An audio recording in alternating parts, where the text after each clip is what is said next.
ऐसा ऐसा वहां लाश मिलता है ना, 30 साल 40 साल पुराना लाश मिलता है, जो शहीद हो गए ऐसा लड़ते लड़ते। जैसे रेडियो पे बोले, पाकिस्तानी सबको पता चल गया अब्बू आ चुके हैं। कोई बजरंग बली की जय बोल रहा है, कोई उधर नमाज पढ़ रहा है अपना, भाई बहुत अच्छा हुआ। पाकिस्तानियों को लगा नमाज पढ़ रहा है, हमारा ही आदमी होगा। ये गधा सब हेलीकॉप्टर से सब सामानमा वहीं गिरा दिया सामान। नहीं, अरे बैल कम से कम देखो, भारत हर धर्मों से मिलकर बना हुआ है। उसको लगा कि ये कौन है, हमारे आदमियों का, गिरा दिया था। जब गिर गया तो भारतीय सेना मार के उन्होंने गिरा दी। इसी चीज की तो कमी थी यहाँ पर।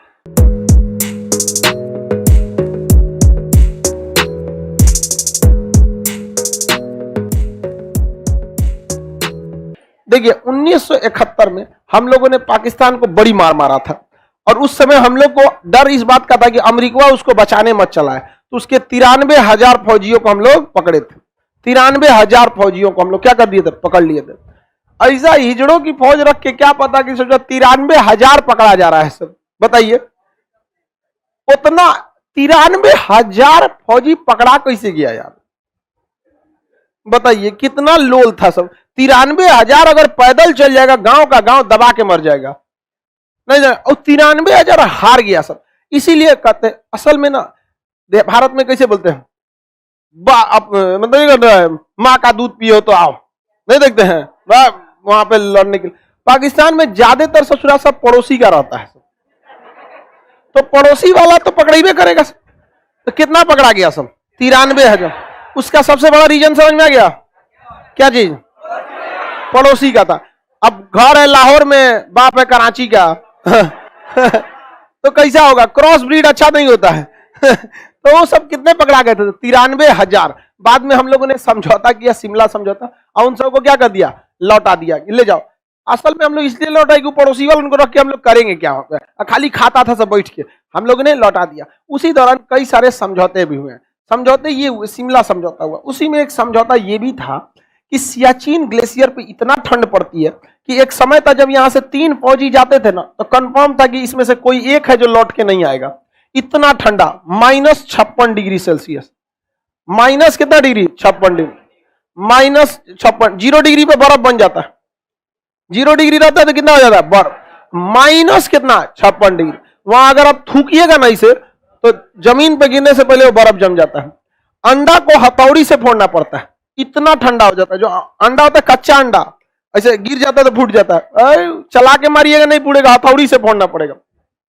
जो जूस होता है ना, जूस पैकेट वाला जो जूस आता है, उसको पहले चाकू से काटा जाता है, एकदम जम जाता है बर्फ, टुकड़ा टुकड़ा करके पतीली में रख के 4 सीटी लगाइएगा, तब वो जूस पीने लायक होगा। 20 सीटी में आलू गलता है, यहां 20 सीटी में आलू गायब हो जाएगा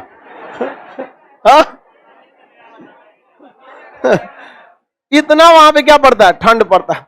सोच सकते हैं कितना खतरनाक। अगर ग्लव्स के बाहर हाथ आ गया ना, तो काट के निकालना पड़ जाएगा। वहां फौजियों को दाढ़ी कटवाने नहीं दिया जाता, दाढ़ी बहुत ठंड रोक लेता है, बाल दाढ़ी ठंड क्या करता है, रोक लेता है। इतना भयानक ठंड पड़ता है। हम जब सांस लेते हैं तो सांस में हल्का सी नमी भी रहती है, तो हमला का शरीर गर्म है, उस नमी को वापस फेंक देता है। लेकिन ठंड के दिन में वही नमी दिखने लगती है, ऐसे देखते हैं भाप दिखने।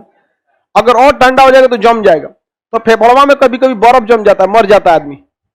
फौजी ड्यूटी कर रहा है, ज्यादा सांस वैसे ले लिया ना, तो पल्मोनरी करके कोई बीमारी हो जाता है, हाइपोक्सिया पल्मोनरी करके बीमारी हो जाता है, मर जाता है आदमी ठंड से। वहां इतनी खतरनाक हो जाता है। चलते चलते बर्फ में चलेगा, अचानक धंस गया, धंस के बर्फ ढक गया, अब खोजना पड़ता है कहाँ गया, तो भाला रखे रहते हैं लोग, आगे नोक नहीं रहता है, मतलब थोड़ा सा नोक तोड़ दिया जाता है, अब भाला खोदते हैं। अगर भाला घुस गया अंदर तो समझ जाएंगे यहाँ नहीं है, अगर जहां रुका तो क्या है, वहीं पे है, तुरंत खोदाई करके निकाला जाता है। ऐसा ऐसा वहां लाश मिलता है ना, 30 साल 40 साल पुराना लाश मिलता है, जो शहीद हो गए ऐसा लड़ते लड़ते, नहीं मिल पाया बॉडी, वहीं दब गया। कभी बर्फ पिघलती है तो बॉडी मिलती है। तो इसलिए पूरी दुनिया फौजियों की रिस्पेक्ट करती है। वहां अपने घर के उन लोग को न मुखाग्नि मिला, न किसी को अपने घर की मिट्टी मिली वहां पर, वहां अभी भी है। तो यहाँ बहुत सारे लोगों की जान जा रही थी, जिससे कि दोनों देशों ने समझौता किया कि ठंड के दिन में हम दोनों अपनी अपनी फौज को वापस बुला लेंगे। पाकिस्तान ने भी कहा ठीक है आप भी बुला लीजिएगा, हम भी बुला लेते हैं। लेकिन पाकिस्तान वाला जो था सब, भारत इधर उतना ध्यान नहीं दिया, क्योंकि क्या चल रहा था, बर्फ। तो भारत का आगे छोड़ो, यहाँ पे कोई दिक्कत नहीं। तो 8-10 साल से पाकिस्तान भी इधर नहीं गया था, ठंडी गर्मी बरसात कभी नहीं जाता था। अब भारत भी इधर 8-10 साल से नहीं गया, लेकिन भारत को गुप्त सूचना मिली कि वहां पाकिस्तान क्या कर रहा है, कब्जा कर रहा है, वहां पे क्या कर रहा है, कब्जा कर रहा है। अब वहां रहने के लिए हमारे पास कपड़े नहीं थे, वहां रहने के लिए बहुत खतरनाक कपड़े की जरूरत होती है। हम लोग 4-4 को रजाई ओढ़ लेंगे तब वो ठंडा मार देगा। रजाई से मायने नहीं रखता किस क्वालिटी का कपड़ा है, उस टाइप का होता है। जैसे एक तो बर्फीले क्षेत्र में जाएंगे ना तो उसके ऊपर एक तिरपाल टाइप का पहनता है, उसको क्या बोलते हैं, चीटर, हाँ वही चीटर, तिरपाल बोलो ना उसको सीधा। ऐसे ऊपर क्या ओढ़ लिया था, तिरपाल, तो ठंडा को क्या करता है, रोक लेता है। उस तरह बहुत हाई क्वालिटी के कपड़े चाहिए जो इस ठंडी में क्या कर सके, सरवाइव कर सके। अब भारत के पास ये था नहीं, और वहां पे बर्फ वो भी जम जाता है, बंदूकों जम जाता है, गोलियों नहीं चल पाता है। इतना खतरनाक कंडीशन में लड़ने के लिए भारत को किस चीज की जरूरत थी, कपड़ों की। अब वो कपड़े बनते थे नॉर्वे में। कहां बनते थे, नॉर्वे में। तो भारतीय सेना नॉर्वे गई, ये देश है नॉर्वे, और कही कि हमको ठंड के कपड़ों की जरूरत है। बताइए पूरा, तो कहा कि आप कोटेशन दीजिए क्या रेट पड़ेगा क्या नहीं। तो नॉर्वे से पता चला कि हाँ रेट क्या पड़ेगा, सारा रेट वोट फाइनल हो गया। बाद में उसने, नॉर्वे ने कहा कि हम 2 साल तक आपको ये कपड़े नहीं दे पाएंगे, क्योंकि हमारे पास ऑर्डर बहुत ही ज्यादा है, हम जब उनको डिलीवर कर देंगे तभी दे पाएंगे। तो भारत ने पूछा कि किस देश का ऑर्डर है, तो कहा पाकिस्तान का। भारत का हालत खराब हो गया, क्योंकि भारत को हमला कहां करना था, सियाचिन में, और कपड़ों का ऑर्डर कौन लेके बैठा था। और उसके बाद पहले से कपड़े अवेलेबल थे, कुछ के अवेलेबल थे, कुछ को मंगा रहा था। अब भारत के सामने समस्या आ गया कि अगर 2 साल बाद हम लोग वेट करेंगे तब तक तो वहां जम चुके रहेंगे, और 2 साल तक वो पूरा हर चीज को समझ चुके रहेंगे। आप ही किसी शहर में 2 साल रह जाइएगा तो गली मोहल्ला नहीं जान जाते हैं, तो 2 साल में तो हम लोग और कभी नहीं हरा पाएंगे उसको। उस समय इंदिरा गांधी थी, 1984, ऑपरेशन राजीव चलाया गया, जस्ट उसके बाद राजीव गांधी भी आए थे इंदिरा गांधी की हत्या के बाद। तब यहाँ पे भारतीय सेना ने कहा कि भाई हमला करना ही पड़ेगा। तो भारतीय सेना के पास वो कपड़ा ही नहीं था, तो भारतीय सेना ने कहा कि कुछ ना कुछ तो करना पड़ेगा। तो भारतीय सेना अपने जितने जाबाज जवान थे, यंग जो थे, उन सब की भर्ती की और कहां भेज दी, सियाचिन। कहां भेज दी, सियाचिन पे चढ़ा दिया। सियाचिन पे जब चढ़ गए ये लोग ऊंचाई पर, तो इन लोग को कहा गया था कि आप रेडियो ऑन मत कीजिएगा, क्योंकि जैसे रेडियो ऑन करते हैं ना, फ्रीक्वेंसियां पता चल जाता है कि यहाँ कोई ना कोई आदमी है, क्योंकि फ्रीक्वेंसी बात करेंगे तो पता चल जाएगा यहाँ पे कोई ना कोई बात कर रहा है।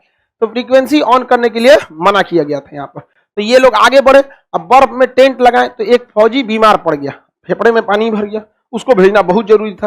अब मजबूरी में ये लोग क्या करें, लोग टेंट लगाने का लगा दिए टेंट वहां पर, और उसके बाद वो इतना बीमार पड़ गया कि रेडियो पे इन लोग को मजबूरी में बोलना पड़ा। जैसे रेडियो पे बोले, पाकिस्तानी सबको पता चल गया अब्बू आ चुके हैं। समझा गया कि नहीं, पाकिस्तानियों क्या पता चल गया, आ चुके हैं यहाँ पर। अब पाकिस्तानी सब घेरना चालू कर दिया, सब पहले से था सब वहां पर। अब वहां पर उन लोग जो बीमार थे उनके वापस भेज दिया गया। एक चुनमन पांडे नाम था एक सिपाही का, जो बाहर में क्या कर रहा था, ड्यूटी कर रहा था, और बाकी लोग टेंट के अंदर थे ठंड से बचने के लिए। रात का समय था, पाकिस्तानी सोचे सब हमला किया जाए।